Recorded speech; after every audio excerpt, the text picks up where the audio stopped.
Hi, Will here.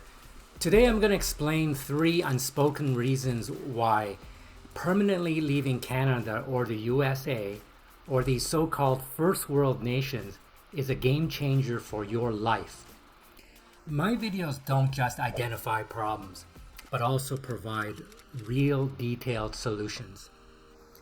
Stick around to the end of the video where I identify the one game-changing reason that nobody else on YouTube ever talks about.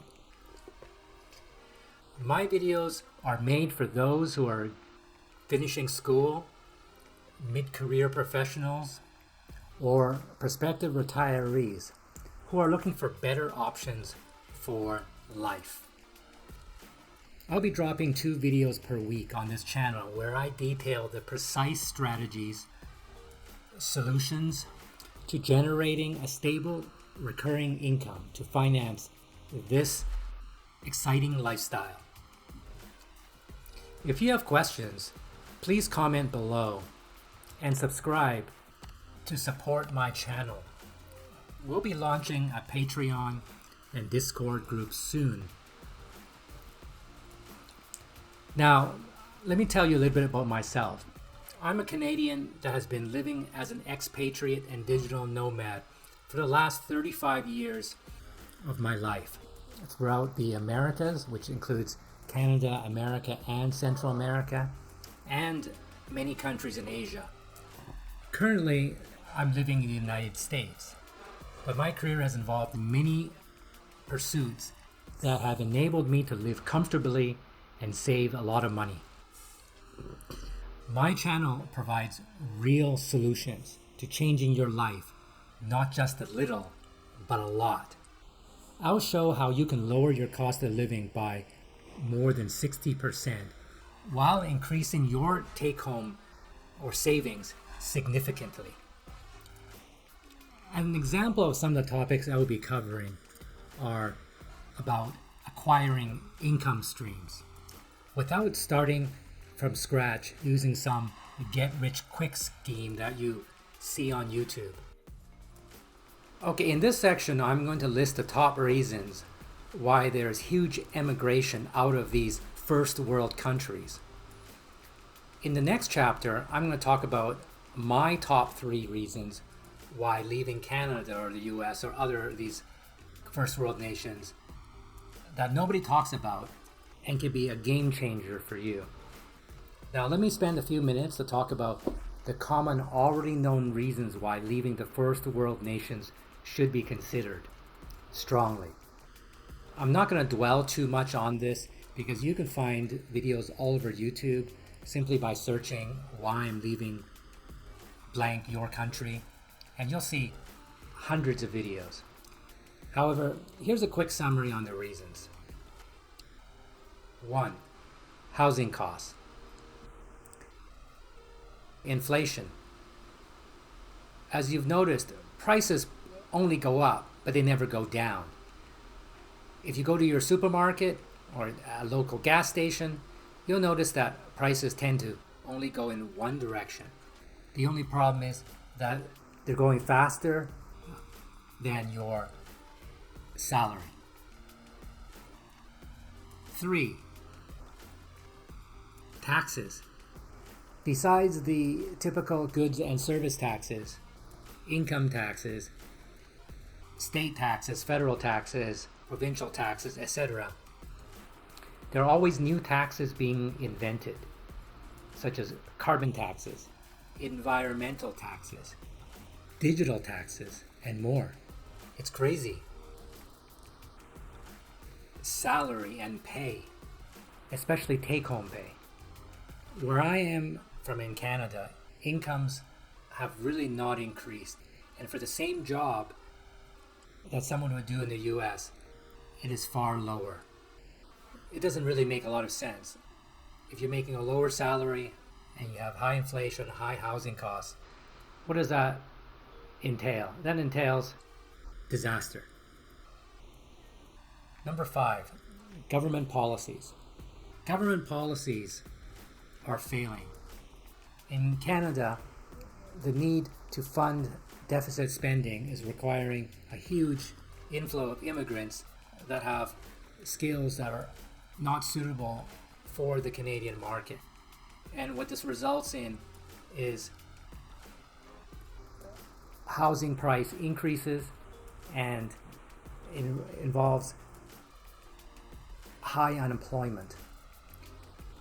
The government cannot keep up with this vicious cycle, and as a result, the government needs to borrow more and more in order to prop up their monopolies.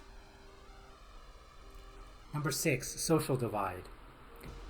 As you probably see in the news, in North America and Australia, it's a cultural and political melting pot.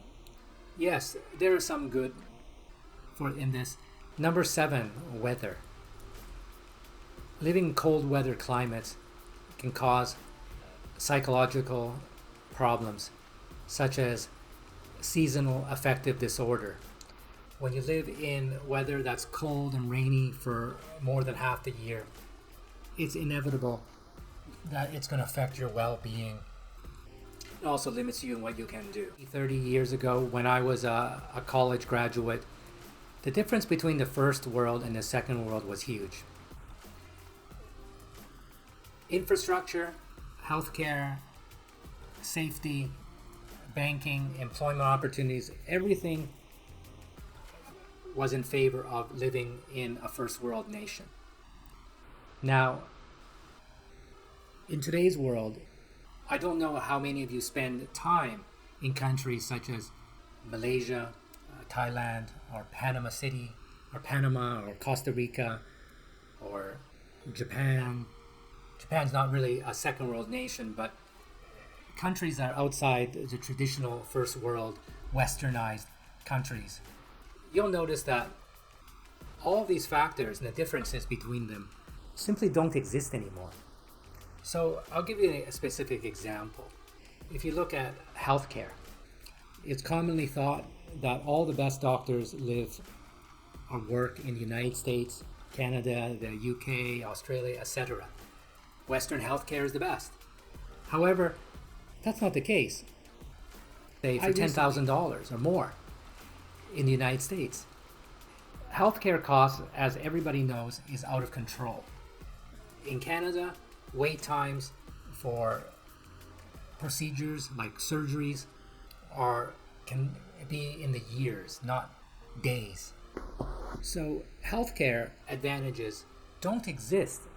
Equipment, education. When I lived in Asia, most of the doctors were educated either in the UK or in the United States. The same in Costa Rica and in Panama. In fact, all the nations I've just mentioned are actually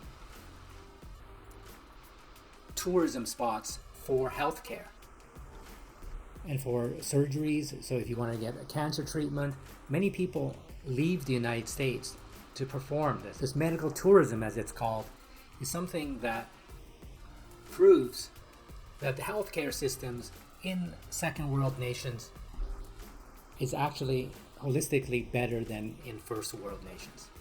Other factors you can consider: employment. Well, in the old days, there was no such thing as the internet. At least when I finished college, there was no such thing as the internet.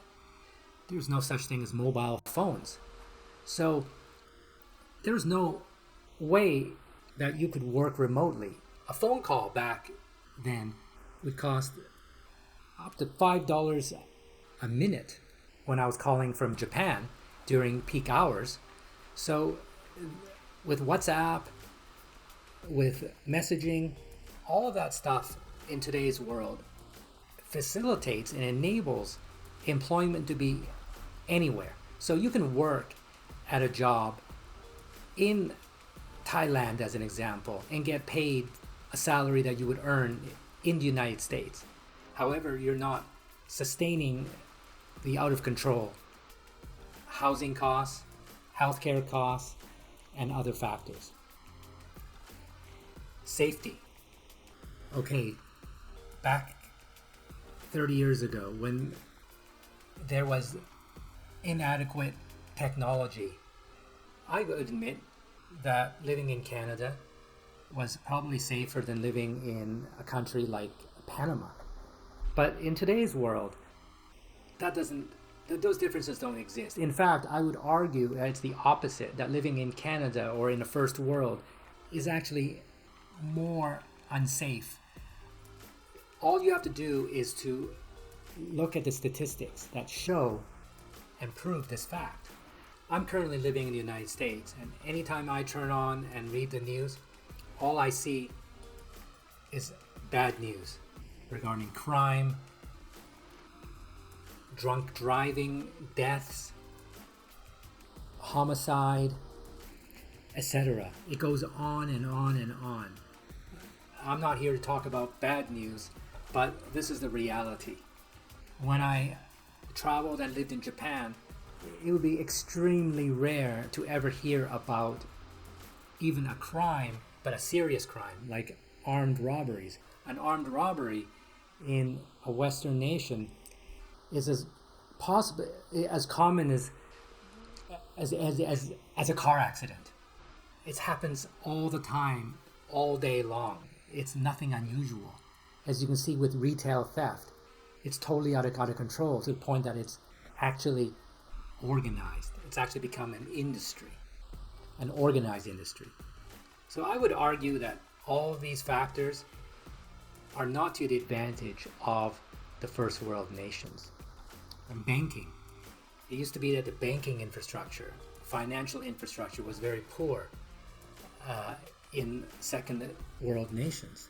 Well, these second world nations, if you've ever been to them, have far better service, pay far higher interest, and also have less bank failures than you're experiencing in countries like the United States. Now, I can understand if you're an investment bank, you're a corporation, you're Microsoft, it would be best to be based in a country like the United States where you have that corporate infrastructure. But for the average individual, we're talking about personal banking. Now that banking infrastructure, there is essentially no difference. Online banking, internet banking, phone banking, you name it. It's all available. And probably for lower fees than they're charging, as far as I know, in Canada and the United States. Thanks for watching my first video on this channel. Now, as I've made this video a bit too long, I've cut it into 2 separate videos. For the rest of it, please check the description where I reveal the remaining reasons. If you have any questions, please comment below and I'll answer them as soon as possible. Thanks again for your time.